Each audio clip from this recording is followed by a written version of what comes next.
Muy buenos días a todos y bienvenidos a este espacio. Para los que no me conocen, soy Analía y estoy a cargo del área de recursos humanos. Hola Vicky, ¿cómo estás? Hola Ana, bien, muy contenta de estar acá. Hola a todos, yo soy Victoria Costa, estoy a cargo de Relaciones Institucionales y Marketing de la compañía.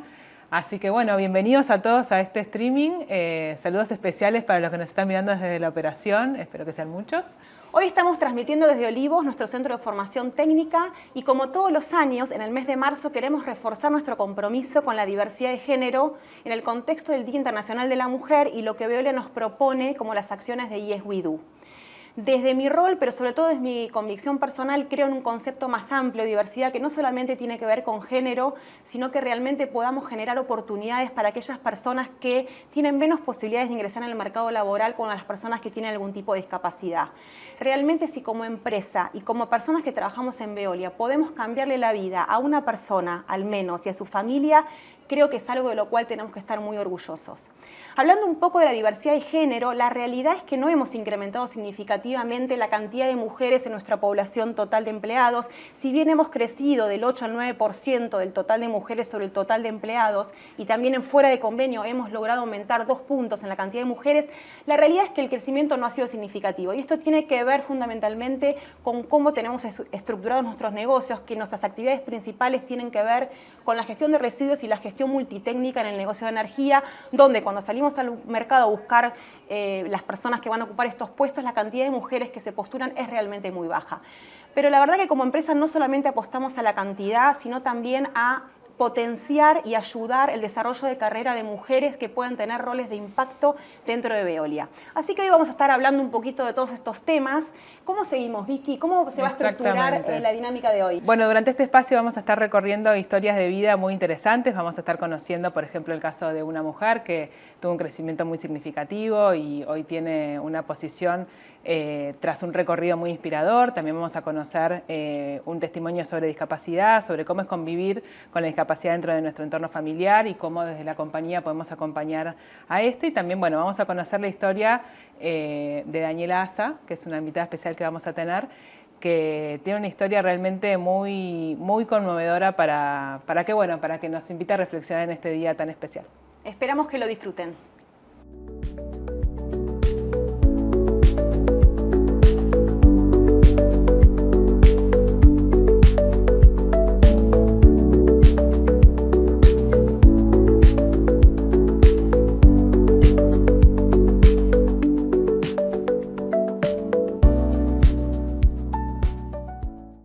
Buenos días a todos. Para los que no me conocen, mi nombre es Mauricio de Abate, soy gerente técnico para Veolia, Argentina y Uruguay. Y antes que todo quería agradecerle tanto a Analía como a Victoria por darnos este momento, este lugar y la apertura que han realizado y poner en relevancia el tema de la diversidad y la inclusión en Veolia en particular. Por mi lado, hoy tengo el honor de estar moderando este panel, el panel que ni más ni menos habla de la diversidad transformando la industria. Y para esto estamos como invitadas dos referentes de la empresa, ¿no? Nuestra directora de operaciones, Laura Di Hipólito, y nuestra gerente operacional para los contratos de Veolia, Servicios y Gestión de Energía, Pablo Iglesias. Muchas gracias porque van a tener su momento de compartir su experiencia desde un modo muy personal. Así que para iniciar con estas preguntas y entrando en calor, Laura, para vos en particular, si tuvieras que hablar de tu desarrollo profesional, marcar esos hitos que te trajeron hasta acá, digamos, ¿cómo armarías esa historia? Buenos días, Pau, buenos días, Mauricio, buenos días a todos los que están conectados y muchas gracias por compartir este momento con nosotros. Bueno, volviendo a la pregunta, si tuviese que mencionar dos momentos importantes en mi carrera, uno de ellos fue cuando me fui a trabajar a España en el 2007. Significó un paso muy importante para mí porque fue salir de la zona de confort, de lo conocido hasta ese momento. Y bueno, irme a un país nuevo, sola, en ese momento yo todavía vivía con mi familia. Y si bien no estaba la barrera del idioma, definitivamente hay algo cultural que nos acerca, pero es otro país, otra forma de trabajar. Así que para mí fue un desafío muy importante en términos de cómo me logré adaptar, el tema de la flexibilidad. Y bueno, y también lo fue un momento importante la decisión de volver, ¿no? 7 años después. Creo que tanto la ida como la vuelta fueron bastante unos hitos importantes en mi carrera, porque bueno, era volver a comenzar otra vez de cero, ¿no? Y el segundo momento importante que puedo destacar ya en mi carrera dentro de Veolia es en el año 2022, cuando a principios de ese año tomé la gerencia de Veolia Energía, la gerencia general, y bueno, eso marcó un poco, ¿no?, el resto de la carrera hasta acá, porque bueno, me permitió estar más cerca desde las operaciones y poder trabajar dentro y hacia las operaciones. Así que creo que eso sería, por resumir, dos momentos muy importantes para mí. Genial. Y Paula, vos iniciaste con responsabilidad en las operaciones, en contratos de bancos, banco también particular, ahora está con hospitales. ¿Qué te dejaron estas experiencias en todo ese camino? Bueno, buen día a todos. Primero, gracias por la invitación. Mirá, yo vi que había, bueno, noté una diferencia. Una cosa es, digamos, el cliente privado, como pueden ser los bancos, otras instituciones, y el cliente público que me toca estar ahora, que es un hospital. Bueno, ahí noté la diferencia, o sea, es las necesidades que tienen, la forma en que ellos necesitan que uno resuelva las cosas o los modos son totalmente diferentes.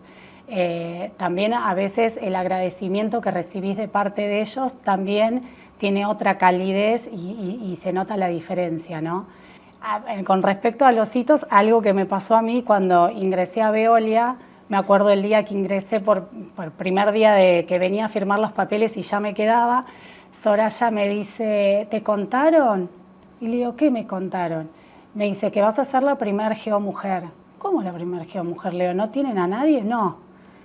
Me dice, le digo, no, mirá, no, me quedé helada, no sabía qué decir. Y nada, ahí se me vino a la mente que me acordé lo que nos decía siempre el papá de una amiga que nos decía, ustedes chicas tienen que ser imprescindibles. Siempre hay que decir que sí, no tengan miedo a los desafíos. Me dice, el que no se arriesga no gana. Entonces, bueno, nada, dije, nada, hay que marcar una diferencia para darle lugar a otras que van a venir si me logro desempeñar bien, ¿no? Entonces, bueno, ese me parece que fue uno de los hitos que me marcó acá y me llevo de Veolia. Excelente, muy bien. Volviendo a vos, Lau, si tuvieses que hablar de la barrera de género en particular, ¿tenés alguna situación, algo para comentar al respecto? ¿Qué te significó a vos? Yo creo, al menos en mi experiencia personal, puedo decir que a veces fue más prejuicio propio que del entorno. La realidad que cuando asumí el rol dentro de operaciones, tanto en Veolia Energía como en GAPSA, al principio tenía muchas dudas y que más bien eran mías, no porque nadie me haya venido, digamos, a mirar porque era mujer. Entonces tenía, bueno, muchas dudas al respecto, porque en definitiva las operaciones era un ámbito, como contó Pau, incluso su experiencia, que es históricamente masculino, ¿no?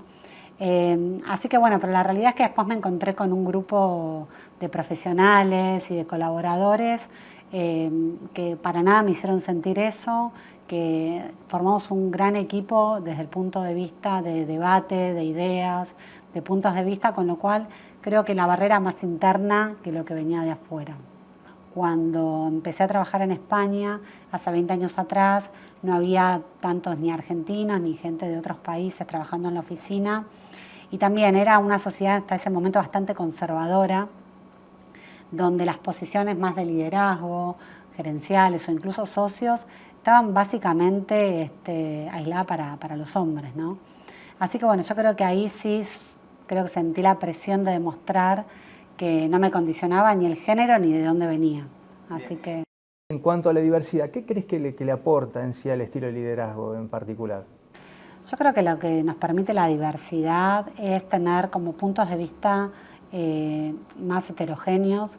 Creo que a veces las soluciones y la riqueza de la discusión se da cuando dentro del equipo, ¿no?, tenemos personas que pueden compartir a veces un mismo lugar de trabajo, pero que vienen con una experiencia totalmente diferente, formaciones diferentes, y obviamente cada uno también viene desde un lugar diferente, desde una casa distinta, y creo que al final cuanto más diversos somos, definitivamente surgen soluciones o ideas como mucho más enriquecedoras e innovadoras en algunos casos.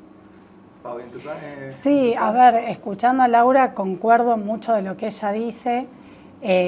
La posibilidad, digamos, de que sea los lugares de toma de decisiones diversos, no solo de género, de formaciones o de edades, también las culturas, eso te da la posibilidad de tener distintas opiniones, puntos de vista, que te va a ayudar a tener mejores procesos y resoluciones, para mí, más flexibles y desde otra mirada para todos.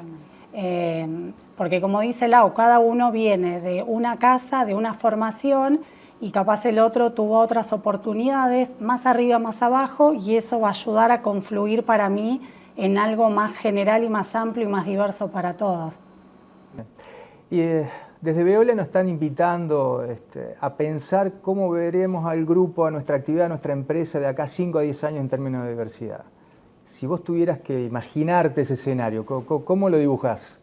Y diferente al de hoy, mucho más diverso, con más innovación y con otro clima laboral. Para mí vamos a lograr que, a ver, se está dando también ya hoy que hay muchas mujeres que están avanzando en puestos de toma de decisiones de mandos medios o altos, que eso le da otra impronta y como que aporta otra cosa que por ahí el hombre no tiene, ¿sí? Eso es lo que yo veo, ¿no? Que era como la parte operativa mucho más rígida y dura, y ahora como que hay que tratar de combinar esa capacidad operativa dura con la flexibilidad y la parte humana que hoy se está necesitando y se tiene que brindar a la gente, ¿no? ¿En tu caso, Jan? Bueno, la verdad que sí, coincido con lo que menciona Pau. Yo me imagino, sí, es un poco de futuro, pero creo que lo estamos viviendo ya hoy día, que es el tema de equipos cada vez más diversos, bien enfocados todo lo que es la parte de tecnología, datos, herramientas digitales, que sin duda van a seguir transformando la forma en la que trabajamos en el día a día desde las operaciones y creo que al resto de las áreas que ya se está viendo hoy. Y por supuesto creo que todo lo que significa la diversidad en forma transversal va a ayudar mucho porque vamos a necesitar del conocimiento técnico, de la experiencia operativa y sobre todo también de esa mirada más puesta en lo digital que nos va a ayudar a tomar decisiones por ahí en forma más eficiente y también mejorar la calidad de nuestros servicios, ¿no? Algo que quiero agregar es que la posibilidad de tener la tecnología, los portales digitales, el trabajo remoto y lo que es la automatización va a dar la oportunidad de un montón de gente con neurodiversidad, ya sea autismo, dislexia, TDA, que por ellos tienen una capacidad muy grande analítica y va a ayudar a tener otros procesos y otra forma de trabajar. Y además va a dar la oportunidad que personas con algún límite o alguna discapacidad física puedan tomar una posición operativa desde su casa. Entonces eso me parece que es importante. Si le tuvieras que dar un mensaje a las Paulas que vienen, ¿qué le dirías hoy? Bueno, nunca darse por vencida, tener mucha confianza en uno, prepararse. No siempre cuando uno se postula a un rol aprendí que no tenés que saber el 100% de los requisitos, que eso lo vas aprendiendo en el camino a lo largo de la empresa. Saber pedir feedback y aceptarlo, que eso es una de las cosas más difíciles. Tratar de tener mentores, ¿sí? Saber escuchar y pedir ayuda y siempre formarte, que eso sirve mucho para uno y también para ayudar al resto a bajar el conocimiento que uno tiene. Y Laura, para gente que va a buscar liderazgo desde la diversidad, ¿qué mensaje le darías? Yo creo que la confianza en uno mismo, en la autenticidad de no querer parecernos a otros líderes para hacer una carrera, definitivamente no autolimitarnos nosotros mismos y también confiar en el resto de las organizaciones o de los equipos. Creo que el individualismo no sirve, creo que está demostrado que trabajar en equipo genera mejores resultados para todos, para la organización, pero también para uno, porque esa retroalimentación también se ve en el día a día. Así que creo que sí, que pasa por la confianza, por prepararnos, por levantar la mano, por ofrecerse, no hacer cosas, para aprovechar las oportunidades y también tomar decisiones y sobre todo por ser auténtico con uno y con el resto, ¿no? Y a nivel de estilo de liderazgo, ¿qué ves la diferencia en cuanto de tu experiencia en tu posición actual y el valor que agrega? ¿Dónde te paras ahí? Yo creo que la confianza y el respeto, por supuesto, son valores para mí no negociables, tanto desde mí y hacia mí.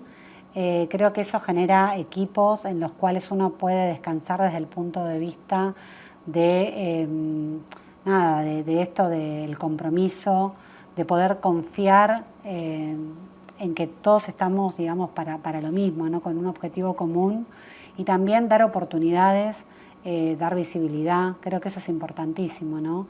Respetar también los puntos de vista de cada uno, que la gente se anime también a exponerse, a equivocarse, ¿no? Como que tenemos que dar lugar a que todo eso pase.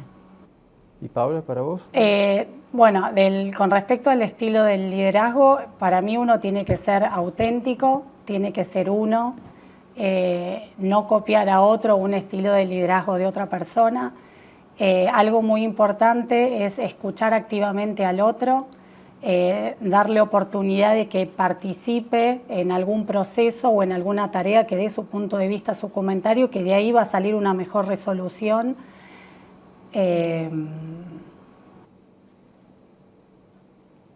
Bien. Es un montón, igualmente. En el ámbito de compatibilizar la vida personal y laboral, ese desafío de equilibristas, ¿cómo te manejas ahí? Bueno, como casi todos nosotros, haciendo magia a veces. No, pero creo que, bueno, que es un tema esto de la compatibilización de la vida personal y laboral. Es algo que nos atraviesa a todos, a hombres y mujeres, digo. Y la realidad es que, bueno, por un lado, trabajar en una empresa como Veolia, donde a través de sus diferentes programas como Veolia Cares se ocupan y se preocupan, ¿no?, por esto de darnos la oportunidad de compatibilizar y que aboguen por la inclusión de todos, son muy importantes, pero ahora llevándolo al plano terrenal y concreto, creo que, bueno, que es, a mí al menos lo que me funciona es apoyarme en una red de ayuda, de contactos, que puede ser la familia, amigos. Por ahí no todos tenemos oportunidad de tener ese apoyo porque o vivimos lejos de nuestras familias o no los tenemos, pero creo que no autoexigirnos de querer hacer todo excelente es un buen paso, y sí pedir ayuda, ¿no? Valernos, digamos, del soporte que nos puedan dar, hasta incluso, no sé, compañeros del colegio, ¿no? Siempre creo que es importante contar con esa red. El gran equipo. Y Paul, sí, porque pienso muy parecido a Lau. O sea, creo que el equilibrio lo logré primero pidiendo ayuda y tratando de delegar. Algo que a mí por lo menos me cuesta horrores, porque soy súper estructurada, las cosas las quiero hacer a mi modo, como yo quiero, y bueno, tuve que hacer todo un trabajo interno para saber que eso no iba a suceder y que es necesario tener una red de apoyo en casa, tener un buen equipo que te ayude, la familia, los amigos, los vecinos, la tía, el que pueda, y en el trabajo armar un buen equipo y saber que vos podés delegar y confiar que las cosas se van a hacer, tanto en casa como en el trabajo. Así que eso es algo, lo más difícil, yo creo, y duro, que le cuesta más a una mamá, para mí, porque, por ejemplo, siento que no estoy 100% en casa y no estoy 100% en el trabajo. Entonces, ese es el equilibrio que más me cuesta hacer, pero bueno, como dice Lau, no hay que juzgarse. Nadie es perfecto y hay que pedir ayuda y armarse de una red. Yo creo que esa es la forma. Y en ese rol de mamá, ¿qué dedicación especial tenés? ¿Cómo balanceás también ahí? Porque es un requerimiento más, ¿no? Bueno, yo tengo un nene con discapacidad, tengo un nene con autismo, que requiere de una atención muy particular y bastante, digamos, importante. En su momento, la verdad que fue un shock. Pensé en un momento decir, bueno, dejo de trabajar y me dedico 100%, pero me pasaba que colapsaba porque era 100% en casa con él y como que la mente no relajaba. Entonces, bueno, nada, ahí lo comenté a mi jefe directo, me acuerdo que le comenté a Recursos Humanos lo que me pasaba y la verdad que tuve una devolución que no me la imaginé. Va bien, va bien, va bien. Bueno, me acuerdo que le comenté a mi jefe, le comenté a Recursos Humanos la situación que me pasaba, que estaba evaluando si dejaba o no de trabajar. Y la verdad que tuve mucha comprensión, me acompañaron un montón y sobre todo me ayudaron mucho emocionalmente. Yo el año pasado colapsé y bueno, ahí toqué fondo y bueno, y supe que con todo no podía. Que nada, que no iba a hacer todo a la perfección como yo venía haciendo y que tenía que tratar de lograr ese 50% en casa con mi hijo y el 50% en el trabajo. Que me hacía mal si me ocupaba solo del trabajo y me hacía mal si me ocupaba solo de mi casa. Que me ayudaron las terapistas, todo, a darme cuenta de que necesitaba ese equilibrio. Entonces, nada, es algo que cuesta mucho, lo sigo trabajando hoy día a día y nada, agradezco la posibilidad que a través del Veolia Cares nos está dando la empresa de poder lograr este equilibrio para poder seguir. Bien, bien, ese es el objetivo, ayudar. Felicitaciones por lograrlo. Gracias. Felicitaciones. Y si si tenés que pensar en el futuro de tu hijo, en un mercado laboral, ¿cuáles ves las claves que son para incluir, para incorporarse? ¿Qué es lo que ves que falta? ¿Qué ves que hay? Mira, aprendí muchísimo en estos años con él, porque uno por ahí juzgaba mucho y la verdad que aprendí que primero hay que conocer a la persona, no juzgar, porque uno no sabe el trasfondo de cómo fue digamos, la vida de esa persona y qué le pasó y cómo se crió. Escucharlos, ver qué virtudes y qué habilidades tiene y en base a eso empatizar las tareas que le tenés que dar para que él se pueda desempeñar bien en el equipo que le toque trabajar y pueda sacar adelante los objetivos de la empresa. Que yo hoy eso lo trato de reflejar en los equipos que yo tengo de trabajo, ¿no? O sea, cambié la mirada totalmente. Pero bueno, te hace mucho más flexible, como yo te decía, ver esta parte humana y decir, bueno, espera, a él le cuesta más, o le tengo que hablar más despacio, o se lo tengo que explicar 10 veces, que es lo que me pasa hoy con mi hijo, que me dicen, le tenés que repetir 90, 100 veces para que fije apoyar el vaso acá. Entonces, bueno, yo lo traslado al trabajo y veo y digo, bueno, espera, él requiere más y él requiere menos. Bueno, o buscarle un mentor o darle la posibilidad de otro lado para que tenga la oportunidad. La experiencia completa. La experiencia completa, de los dos lados, en casa y en el trabajo. Salimos un ratito de ahí, de lo que tiene que ver la inclusión, pero sí, si vamos a las franjas etarias, donde todos participamos de alguna manera. ¿Cómo ves el desarrollo en sí por el impacto de las franjas etarias en el ámbito tuyo laboral en particular? Bueno, yo creo que es una realidad, ¿no? Que nosotros convivimos con diferentes generaciones y que son todas distintas unas de otras. Sí es cierto que las últimas generaciones creo que la diferencia, por suerte, es mayor. Creo que la clave está en esto de generar como puentes y puntos de encuentro, en lo que podamos sacar un poco, también como decía Pau, ¿no? Lo mejor de cada uno, en este caso de las generaciones, cómo nosotros amalgamamos esta experiencia de gente que tiene muchos años trabajando con nosotros en Veolia, con esta mirada y esta impronta de las nuevas generaciones que vienen absolutamente, digamos, con otro mindset, con otra cabeza, y que creo que también eso alineado con cómo veíamos las operaciones dentro de 5 o 10 años, esto, ¿no? de la tecnología, de los datos, también va a requerir de esto, ¿no? De tener estos profesionales o colaboradores con esa mirada como mucho más digital, que bueno, que en estos tiempos creo que es fundamental. Con lo cual, en definitiva, creo que hay que tratar de como ser equilibrista y de ir balanceando, ¿no?, unas con otras. Bien. ¿Y viendo el futuro, Pau? Mirá, yo veo eso, que vamos a tener como esa diferencia, que uno lo dice, lo marca en la edad, pero vas a tener gente con mucha experiencia y conocimientos, y vas a tener estas nuevas generaciones que vienen como con más frescas, con ideas, con cosas que uno por ahí no se imaginaba que antes en un trabajo podía suceder. Entonces, bueno, uno por ahí como líder tiene que tratar de unir la gente que tiene otra formación u otro pensamiento con esta nueva generación, y yo creo que con toda la tecnología y los cambios digitales que hay, se va a poder llegar a mejores objetivos, mejores procesos, y eso va a beneficiar a todos, yo creo. Sí, bueno, como cierre, ¿no? Así que más que agradecido por hablar de sus historias personales, su experiencia, su desarrollo en la compañía, creo que agrega valor a todo lo que escucharon, así que más que agradecido por el momento y el tiempo, ¿no? Son testimonios que inspiran, por eso están acá. Así que ahora invitamos a todo el mundo a seguir conectados, porque lo que sigue es nuestra invitada especial, Daniela Sá, que va a tomar la posta en este momento. Muchas gracias. Gracias por la invitación. Gracias, Pau.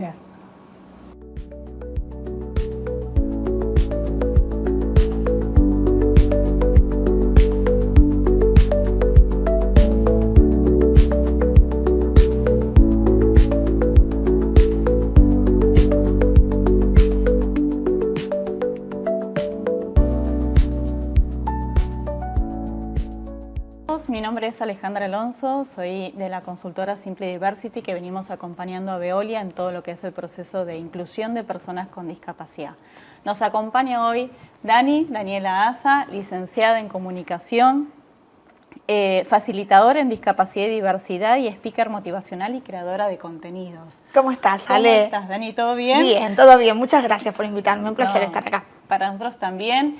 Y la verdad que conversar con vos nos ayuda justamente a inspirarnos más en tu historia, a empezar a derribar ciertos mitos que existen y hablar sobre lo que es la identidad, la resiliencia también y el propósito, ¿no? Por eso quería empezar con esta pregunta, Dani, si te parece.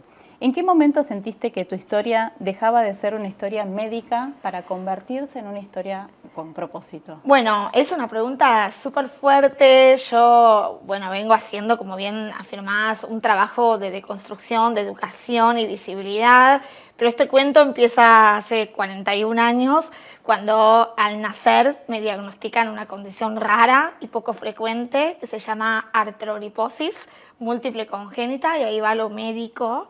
Es una condición que afecta a las articulaciones, generando contracturas, y esto trajo un montón de desafíos a lo largo de mi vida, desde mis 15 cirugías hasta que me rearmaron prácticamente, hasta todo lo que implicó enfrentar los obstáculos de la vida cotidiana, de la sociedad sobre todo, ¿no? Desde las veredas rotas hasta la burocracia, los no permanentes de la escuela, de todos los ámbitos. Pero bueno, le hicimos frente junto a mi familia, hicimos un gran equipo para enfrentar esas barreras, pero sí costó un montón. Y con todo eso que costó y todos esos desafíos, un día es como que, no fue un día, fue un proceso, pero es como que fui haciendo el clic de decir, bueno, no es la sociedad la que me va a definir a mí, sino que soy yo la que tengo que estar fuerte para ir a desafiarla, para ir a enseñar, para ir a mostrarle cómo lograr las cosas, cómo puedo lograr las cosas, que no existen. Existen los límites, pero hay que ver qué hacemos con esos límites. Entonces ahí arrancó, recién después de estudiar, otro de mis grandes logros, que fue estudiar la carrera, después de casarme, después de hacer un montón y tener todas esas aventuras, yo dije, bueno, vamos a hacer algo con esto, que no quede guardado, que pueda mostrarse y dejar alguna huella en los demás. Tal vez no a todos, pero gente que se identifica con eso. Y ahí fue como que hoy en día es un propósito lo que vivo, hoy en día miro el pasado con otros ojos para salir al mundo de otra manera, ¿no? Totalmente. Y Dani, hablabas un poco sobre tu diagnóstico al principio, ¿no? ¿Qué significó para vos crecer con este diagnóstico que venía cargado de muchos, de tantos límites, ¿no? Para vos, ¿qué fue lo que significó? Bueno, resiliencia, sí, ¿no? sí. Ahí hubo que hacer un trabajo enorme. No lo hice yo sola, sino que fue codo a codo con mi familia, con el entorno médico también, que colaboró. Tuve la suerte de tener un entorno médico muy acogedor, muy ameno y amoroso, que bueno, yo lo contaba el otro día, ¿no? Mis juegos eran entre los médicos, eran entre ortopedias, en el quirófano, era todo el tiempo estar sometida a tratamientos y terapias, pero yo no dejaba de ser niña, por ejemplo, ¿no? Entonces siempre se cuidó mucho eso, se cuidó que yo estuviese entre criada como una niña en todo sentido, ¿no? Que no me perdiera la niñez por tener que operarme, por tener que hacer rehabilitación. Entonces, bueno, se adaptaban los juegos, se adaptaban, siempre, obviamente, estaban los límites, siempre mayoritariamente de la sociedad que venían con el no estamos preparados, con los prejuicios, con las etiquetas, como bien decías, bueno, no, y acá no va a poder estar Dani, porque cómo vamos a hacer, como los docentes que no estaban preparados. Hablamos de una época distinta, ¿no? Hoy yo creo que bueno, estas instancias ayudan un montón. De a poco va evolucionando. Evolucionamos, vamos aprendiendo, todavía estamos en camino, pero en ese momento hablar de discapacidad era una odisea, era algo muy poco frecuente y bueno, y eso costaba un montón. Pero yo creo que en el caso de la escuela, siempre lo digo, fue aprendiendo conmigo, ¿no? Yo le enseñaba todos los días algo y ellos aprendían.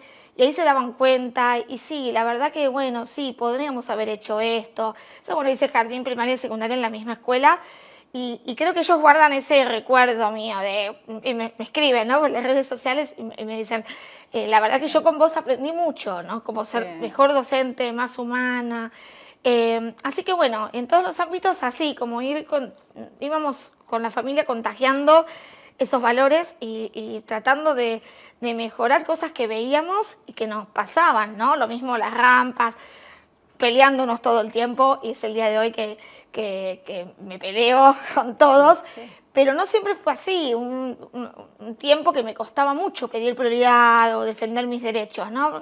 Poder expresarlo, ¿no? Porque a veces te condiciona mucho la mirada Totalmente. del otro, ¿no? En esto, ¿no? Totalmente. Yo le decía a mi mamá, no, me da vergüenza, mami, me da vergüenza. No. Porque claro, yo más chica, no, Dani, o sea, yo no me olvido más. Vos tenés que desafiar a la sociedad y vos tenés que defender tus derechos, porque son tuyos, ¿no? Y entonces así fui aprendiendo que tenemos que hacer cualquiera, ¿no? Tengas o no discapacidad, tenés que hacer valer lo que te corresponde y defender quién sos, ¿no? En la vida. Total. Y hablabas recién de las miradas, ¿no? Cómo, cuando una mirada a veces duele o lastima y cuando una mirada educa, ¿no? Sí, las miradas son fuertes algunas miradas.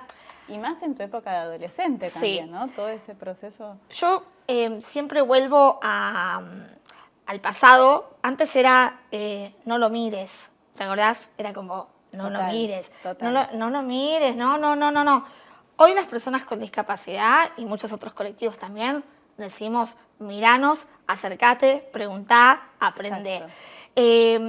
Siento que las miradas cuando son desde el recelo, desde los prejuicios, desde la mirada como ah, bueno, no, no es capaz. Bueno, sobre todo muchas veces las mujeres con discapacidad, lo estoy viviendo hoy en día como mamá también. Como las dudas que se le ponen a la persona con discapacidad, a la mujer con discapacidad, pensándolo siempre desde la incapacidad. Esas miradas anulan, duelen. Ahora, cuando son miradas desde el amor, desde la incomprensión o desde el querer aprender, desde el desconocimiento, son siempre bienvenidas. Y yo siempre lo digo en mi cuenta y en todos los ámbitos, que pregunten, que vengan con sus dudas, que estamos, las personas con discapacidad estamos acá hoy en día, por suerte, mucho más fuertes que hace años, ¿no? Creo que evolucionamos en el sentido de que nos animamos más las personas con discapacidad a mostrarnos, a contar nuestras experiencias. Entonces, hoy están las redes sociales también, está internet, en un momento no había internet, todo era mucho más difícil. Hoy aprovechemos esas herramientas que están. Podés seguir una cuenta, podés seguirme a mí, ¿no? Obvio, por favor. Pero nada, hay un montón de información hoy en día, hay más médicos preparados, falta un montón en ese sentido, pero hay un entorno médico más abierto al cual podés preguntar y bueno, hoy también recibir un diagnóstico es otra cosa es duro siempre, pero también hay más visibilidad, hay más información. Entonces yo creo que las miradas creo que tenemos que aprender a que sean siempre desde el ánimo de querer aprender, de querer mejorar, de ser mejor humano, porque entender que a todos nos puede tocar y que todos podemos, desde la empatía, que todos podemos estar en ese lugar. Sí, y que nadie está libre de adquirir cualquier tipo de discapacidad en el recorrido de la vida, así que uno tiene que estar abierto a eso. Totalmente, ¿no? Y a mí me pasa que muchas veces me escriben personas que no tienen discapacidad, pero de repente tienen otras dificultades o circunstancias, como estar embarazada o estar con un cochecito, o tener condiciones temporales. Totalmente. No sé, el otro día me pasó famosos y que entendieron ahí lo que es tener una discapacidad, ¿no? No, tuve un accidente y ahora me pasa que tengo que usar silla de ruedas o muletas y veo que la sociedad no está preparada.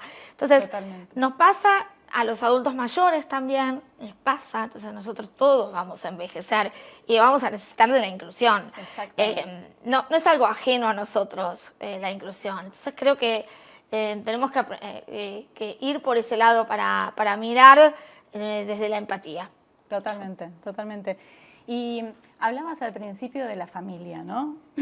¿Qué rol tuvo tu familia, ¿no? En todo esto, en acompañarte, en guiarte y sobre todo también el rol de Jonathan, tu esposo, ¿no? Sí, bueno, la familia fue fundamental, es clave, lo digo siempre, la familia es colchón, tiene que ser colchón para quien nace con una condición o discapacidad o también para toda la diversidad que existe, ¿no? Porque pasa que hay muchos niños que les hacen bullying o que experimentan la violencia por cualquier característica, no necesariamente la discapacidad. Entonces la familia siempre tiene que estar ahí. Yo siempre digo que mi familia me contuvo, pero no me retuvo. De adolescente fue un poco más duro, que yo siempre lo cuento, esto de convertirme en mujer y como verme en el espejo de no gustarme, verme con esas ideas de la sociedad como incompleta, fallada, devaluada. Y ahí fue, como dije antes, tuve que hacer como un poco el clic para rearmarme, reinventarme, poder ver la salida en algún lado, ¿no? Que tenía que estar, en algún lado tenía que estar la salida. ¿Y tu esposo? Y mi esposo, bueno, mi esposo llegó hace 20 años, estamos cumpliendo 20 años este año juntos. Es un compañero que está ahí sosteniendo también, que está ahí diciéndome que sos la mejor mamá, como también habilitando mis momentos más duros, sobre todo al principio. Yo lo conocí de casualidad, nos presentaron y la verdad que hicimos un gran equipo porque él no estaba acostumbrado no conocía nada de lo que implicaba la discapacidad, pero fue muy abierto. Siempre cuento que lo primero que hizo fue ayudarme a subir un escalón cuando nos conocimos. Y sus primeras palabras fueron: te ayudo. Yo siento como que es de esas personas sensibles que todavía son difíciles de encontrar. Entonces nos complementamos muy bien. Y demostramos juntos esto de la barrera del amor y de la pareja para las personas con discapacidad, la sexualidad, esta infantilización que siempre se le hace a las personas con discapacidad, de pensarlas que no pueden tener una pareja, casarse, ¿no? Y bueno, y juntos como compartimos mucho nuestra historia.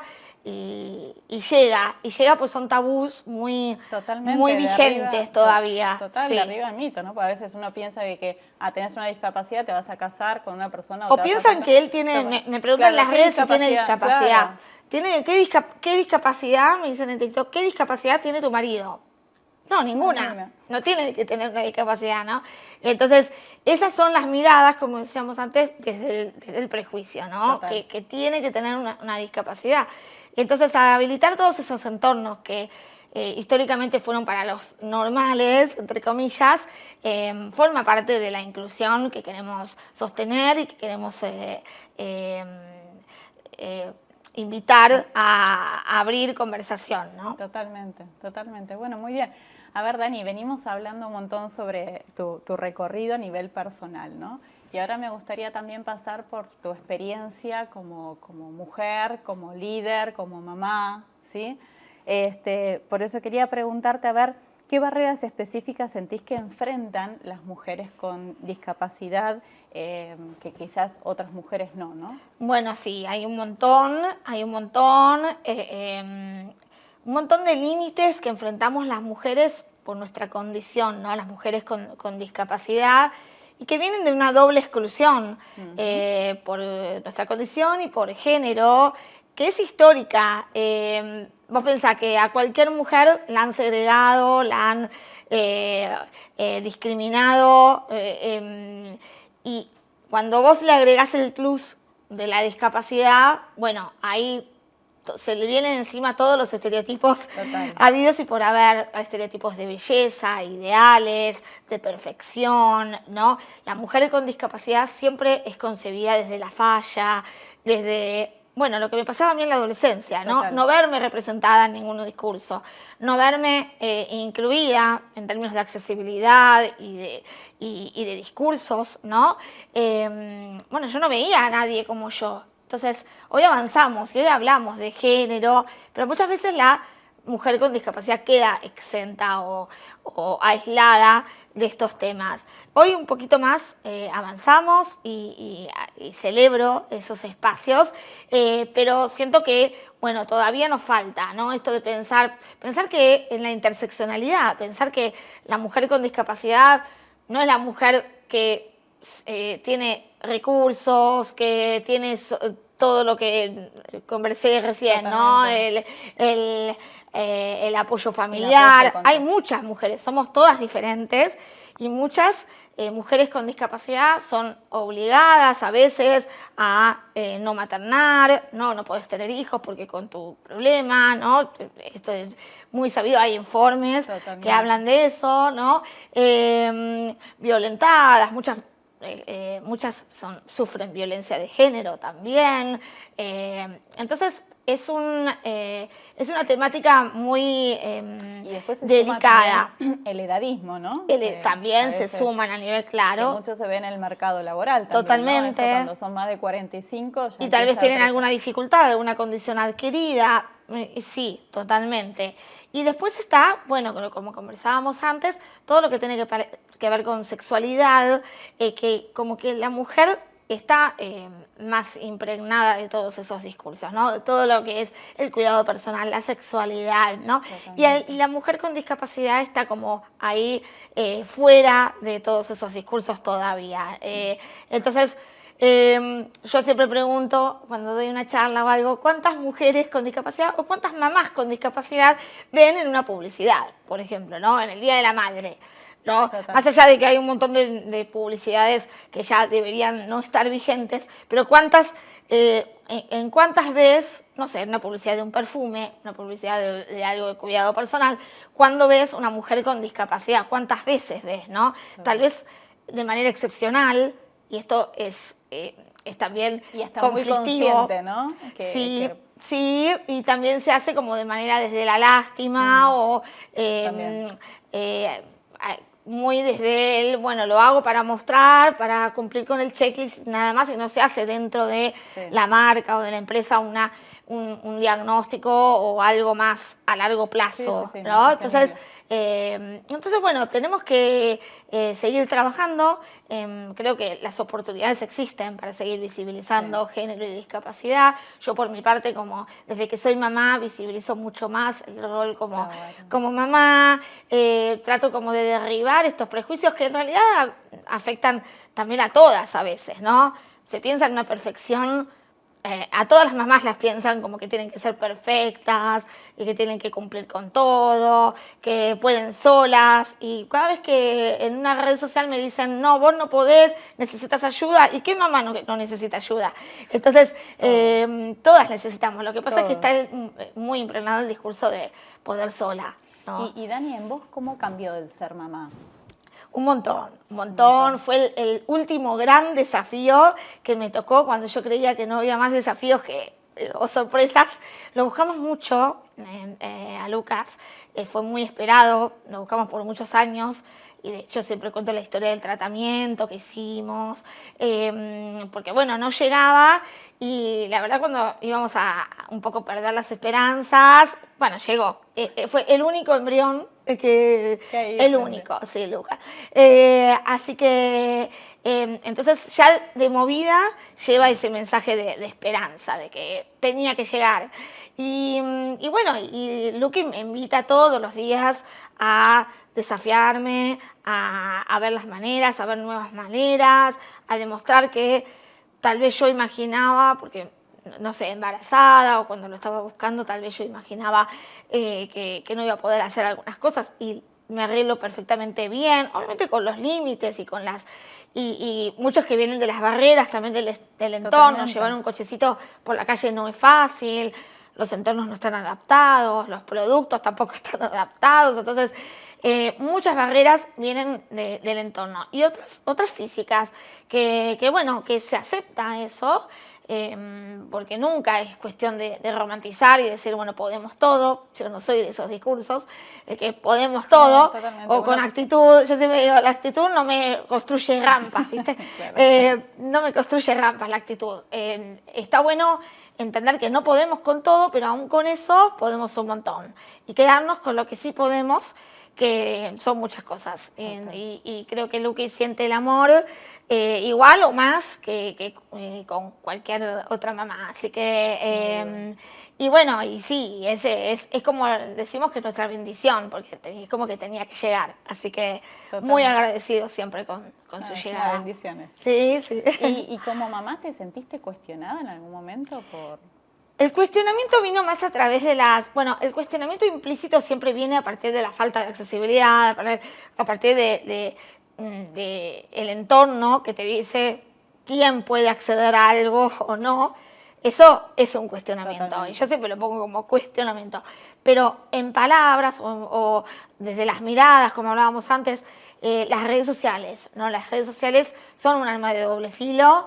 Hay que saber convivir con ellas, sobre todo en algunas particulares en donde el hateo es moneda frecuente y bueno, y ahí viene lo que te debes encontrar ahí. De embarazada venían, ahora no tanto, de embarazada venían muchos comentarios de cómo lo vas a alzar, cómo lo vas a correr, vos sos egoísta, bueno, así un montón.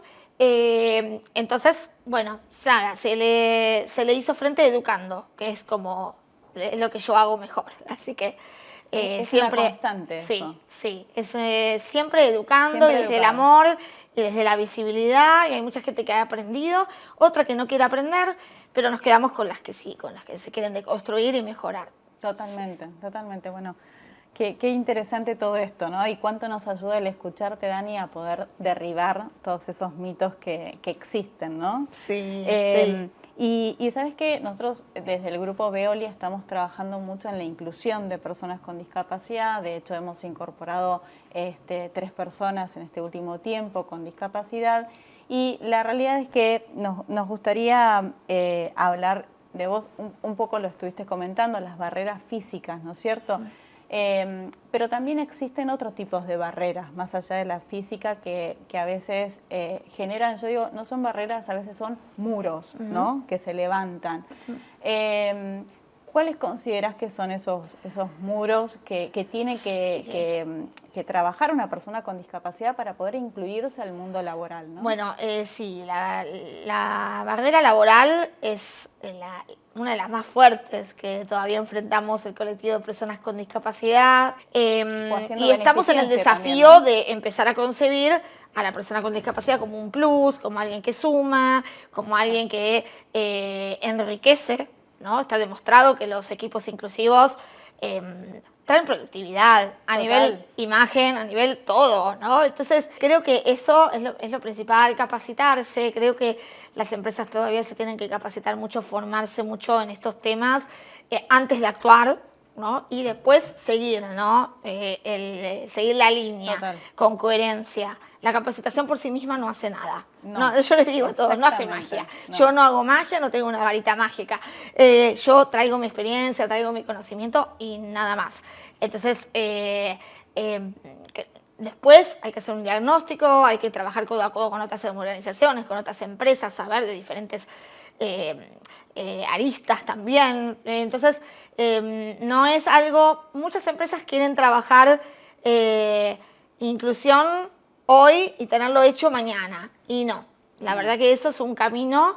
Ayer escuché una frase que me gusta mucho: la inclusión no es un destino, es en línea con diagnóstico no es destino, que no es un destino, sino que es un camino. La diversidad, la inclusión es un camino que se hace. Entonces, bueno, no tener como resultados para mañana, sino apostar a un futuro e ir mejorando de a poco, ¿no? Creo que esas cosas son importantes para cualquier empresa. Sí, totalmente. Y Dani, ¿qué mensaje le podrías decir a los líderes de la organización que quieren incluir y a veces no saben cómo, ¿no? Bueno, hoy hay una problemática que muchas empresas me comentan, me dicen, las personas con discapacidad no se postulan. De hecho, hay muchas empresas que están buscando y no saben, y me lo comentan y me dicen, no sé cómo hacer la búsqueda para que nos ayudes compartiendo o lo que sea, pero porque muchas veces la búsqueda está como segmentada o está como aislada, no forma parte como de un camino, como decíamos antes, coherente a lo largo de toda la vida de una empresa, sino que se hace, bueno, una búsqueda particular las búsquedas no son para una persona con discapacidad, las búsquedas son búsquedas. Entonces, obviamente que hay personas con discapacidad que no van a poder hacer ciertos trabajos, ¿no? Tal vez físicos, pero sí pueden hacer muchos otros. Si buscas un abogado, no tenés que buscar un abogado con discapacidad, tenés que buscar un abogado, ¿no? Por ejemplo, un contador. Entonces, algunas empresas siguen como muy insistentes con esto de hacer búsquedas para personas con discapacidad. Se agradece, obviamente, siempre el gesto y el querer accionar. Totalmente. Obviamente, antes que nada, siempre eso es bueno, pero siempre yo sugiero, ¿no? Que no nos cerremos en aislar o en hacer algo específico, sino que hablemos de convivencia. Hoy estamos trabajando por la convivencia, no tanto por la inclusión, para que todos podamos convivir, tengas o no discapacidad. Entonces creo que eso es algo que las empresas deberían abrir la mente para poder buscar de manera más amplia, no tanto tal vez haciendo un camino comunicacional diferente, generar otras bases. Claro, o poner alguna leyenda en otros momentos, ¿no? Comunicando que son una empresa inclusiva, pero creo que son cuestiones a tener en cuenta. Estamos en camino y bueno, eso es lo bueno. Exactamente, me quedo con esto, ¿no? Estamos en camino, estamos en proceso y creo que nada, continuar así, que esto sea sostenible en el tiempo, que las organizaciones se animen a más, ¿no? Y el impacto que eso genera, la inclusión en los ambientes laborales, que ya está estudiado, como vos decías re bien, cómo impacta, ¿no?, en la cultura organizacional. Totalmente. Así que bueno, Dani, te súper agradezco, me encantó muchísimo conversar con vos. Y bueno, y ya pronto nos estaremos ahí. Gracias a vos y todo el equipo. Por favor, gracias. Un placer. Un placer.